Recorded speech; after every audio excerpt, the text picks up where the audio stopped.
우리는 오늘 마태복음 9장에서 세리 마태를 부르시는 장면에 대해서 나누고자 하는데, 이 말씀을 나누기 전에 그 앞의 상황을 먼저 나눠야 할 필요가 있을 것 같습니다. 두 가지를 나누고자 하는데요. 첫 번째는 먼저 마태복음 5장에서 7장까지의 내용입니다. 마태복음 5장에서 7장까지는 예수님의 위대한 사상체계인 산상수훈이 거기에서 나오는데요. 산상수훈은 복으로 시작해서 열매로 끝납니다.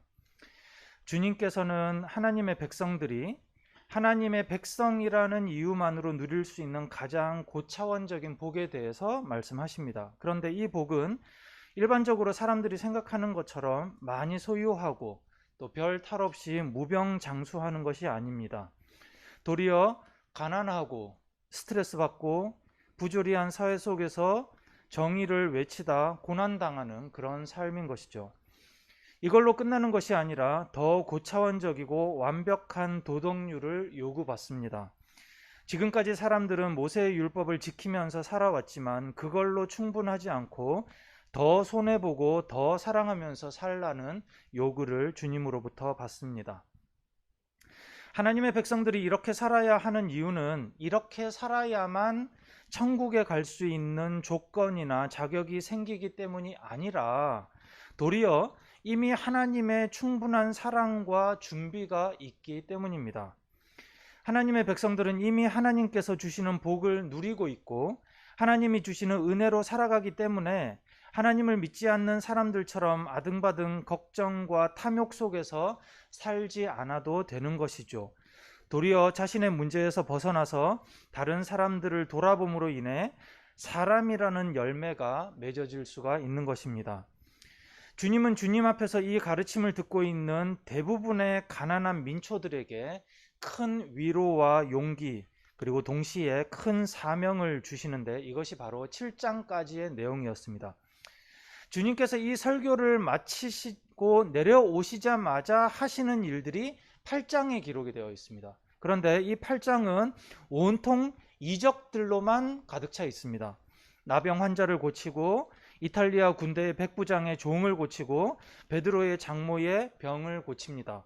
거기다가 풍랑을 잔잔하게 하고 귀신 들린 사람에게서 귀신을 내어 쫓는 일까지 하십니다. 근데 8장은 단순히 예수님께 그런 능력이 있다는 것을 보여주고 자랑하려는 것이 아니라 하나님의 나라가 이미 시작되었기 때문에 그 증거를 보여주시는 것이죠. 하나님의 나라가 도래하게 되면 이렇게 완전해진다라는 것을 보여주시는데 특별히 8장의 그 첫 사건, 그러니까 조금 전까지 7장에서 예수님께서 산상수훈, 산상설교를 쭉 하시고 나서 그 다음으로 바로 연결되는 사건이 뭐냐면 나병 환자를 고치는 사건인데, 나병 환자는 요즘 표현으로 하면 나병이긴 합니다만 이건 굉장히 어려운 종류의 피부병일 수도 있고 정말 나병일 수도 있습니다. 근데 나병 환자는 우선 일반인들과 격리되어서 살아야만 됩니다. 그는 사람들과 만날 수도 없고 만나서는 안 되기 때문에 부정한 사람이고 그와 접촉한 사람마저도 부정하게 여겨집니다. 그런데 주님은 그를 치유하시고 회복시켜 주시는 것이죠. 그때 그 환자와 주님께서 이렇게 말씀을 하십니다. 주님, 하고자 하시면 나를 깨끗하게 해 주실 수 있습니다. 주님께서 말씀하십니다. 그렇게 해주마. 깨끗하게 되어라. 그를 깨끗하게 하시고 온전하게 하시는 것이죠. 그리고 제사장에게 가서 보여주고 이제 사람들 속에서 살아가라고 하십니다. 이것이 하나님 나라의 모습입니다. 추하고 망가진 삶이 깨끗하게 되고 회복되어서 자신의 개인적인 부분에서만 깨끗해지는 것이 회복되는 것이 아니라 사람들과 막힌 관계에 있어서도 회복이 일어나게 되는 것이 하나님의 나라인 것이죠. 이 9장에 가득한 이적이 마치자마자 8장에서 이적이 가득한 그 장에서 9장으로 넘어오는데 오늘 우리가 이제 세리 마태에 대한 이야기를 했어요. 근데 그 앞에 한 사건이 나옵니다. 9장의 첫 부분에 한 사건이 나오는데 중풍병 환자를 고치시는 사건입니다. 그런데 주님께서 그냥 병을 고치시지 않고 이렇게 이야기를 하십니다. 예수께서 그들의 믿음을 보시고, 중풍병 환자를 데리고 온 사람들의 믿음을 보시고 네 죄가 용서받았다, 이렇게 말씀을 하십니다. 이 부분은 7장까지의 하나님 나라에 대한 이야기, 하나님 나라에서의 사상체계와 하나님 나라에서 살아가는 방법, 그리고 8장에서 하나님 나라가 시작되었으니 온전하게 되리라, 그리고 9장으로 넘어가는데 이 연결상 굉장히 중요한 역할을 합니다. 주님께서 온전하게 하시는 것은 육체를 고쳐서 온전하게 되는 것보다 궁극적으로 죄를 용서받고 깨끗하게 되는 것, 즉 의인이 되는 것이 중요하고, 그 기준으로 믿음이 필요한 것입니다. 마태복음에서 믿음이란 단어가 쭉 나오는데 8장에서 믿음이라는 단어가 한번 나오긴 하지만 이거는 개인의 믿음에 대한 이야기가 아니고 실질적으로 믿음이 중요하게 등장한 것이 바로 마태복음 9장부터입니다. 그러니까 그 전에는 하나님 나라가 이런 모습으로 될 것이다 라고 예수님께서 보여주시는데, 이런 모습이 되는 데 있어서 정말 중요한 것이 무엇이냐? 믿음이다, 이 이야기를 하시고, 그리고 나서 오늘 세리 마태에 대한 이야기로 넘어옵니다. 세리는 죄인입니다.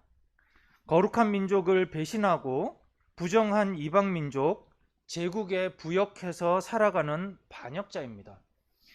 주님께서 마태를 제자로 부르시고, 그리고 마태의 집에서 마태와 함께 음식을 먹습니다. 잘 아시다시피 조금 전에 우리 그 영상에서도 봤지만, 경건한 유대인들 같은 경우에는 그 모습에 대해서 안 좋게 보는 것이 아니라 그래서는 안 된다라고 생각을 합니다. 경건한 유대인들은 부정한 사람들과 음식을 먹지 않습니다. 세리, 창녀, 죄인들, 이들과 함께 밥을 먹지 않을 뿐만 아니라 이방인의 집에는 들어가지조차도 않습니다. 그래서 나중에 사도행전에 되면 베드로가 이방인의 집에 갔다가 그 문제 때문에 한 번에 소동이 일어나기도 하는 것이 바로 그런 이유인 것이죠. 하지만 주님은 그 집에 가실 뿐만 아니라 그 자리에는 마태 외에도 많은 세리와 죄인들이 함께 모여 있었고, 그들이 주님과 더불어서 얘기를 하면서 굉장히 즐거운 시간을 보냈습니다. 그런데 이 광경을 보고 경악한 사람들이 바로 바리새파 사람들이죠. 바리새파는 제사장과 귀족 중심의 사두개파와 달리 민중들 속에서 민중들을 가르치고 또 스스로 경건하게 살려고 애를 쓸 뿐만 아니라 사람들에게 경건하게 살도록 하기 위해서 애를 쓰는 사람들입니다. 그러니까 사실 종교적 지도자는 사두개파가 있기는 하지만 그 사람들은 민중들과 일정 정도 갭이 있는 것이고, 정말 사람들 속에서 사명감을 가지고 신앙을 지키도록 하고 사회를 지키도록 하는 사람들이 사실은 이 바리새파 사람들이에요. 우리는 이제 성경 속에서 어릴 때부터 이제 너무나 바리새파에 대한 안 좋은 이미지가 있기 때문에 바리새파 그러면 무조건 나쁜 사람들이라고 생각을 하지만, 사실은 그들은 그 사회를 지켜내고 신앙적으로 그 사회가 운용되는 데 있어서 굉장히 큰 역할들을 하는 사람들이었던 것이죠. 그런데 그렇게 중요한 일들을 하는 사람들이었지만 실제로 이들이 하는 일들은 무엇인가 하면 죄인들을 격리시키고 그들이 경건한 사회 속으로 들어오지 못하도록 막아버리는 것이죠. 이런 사회를 공고화시키는 것입니다. 한번 죄인이 되고 죄인으로 낙인이 찍힌 사람이라고 한다면 아주 특별한 기회가 없는 이상 사람들 속에서는 더 이상 들어오지 못하는 그런 벽이 높게 쳐져 있는 사회를 계속적으로 유지되도록 하는 것이 바로 이 사람들인 것이죠. 하지만 이런 질서를 무너뜨리고 있는 예수가 그들 눈에는 의아하고 굉장히 위험하게 보이는 것입니다. 그래서 그들이 묻습니다. 어찌하여 세리와 죄인과 어울려서 음식을 드십니까? 그때 주님께서 말씀을 하십니다. 오늘 우리가 읽었던 이 본문에서 건강한 사람에게는 의사가 필요하지 않으나 병든 사람에게는 필요하다. 나는 죄인을 부르러 온 것이 아니라 죄인을 부르러 왔다. 그럼 우리가 여기서 이제 질문이 생기지요. 그렇다면 바리새파 사람들은 죄인인가요? 그들은 하나님의 백성이 될 자격이 이미 충분한 것인가요? 그렇지 않습니다.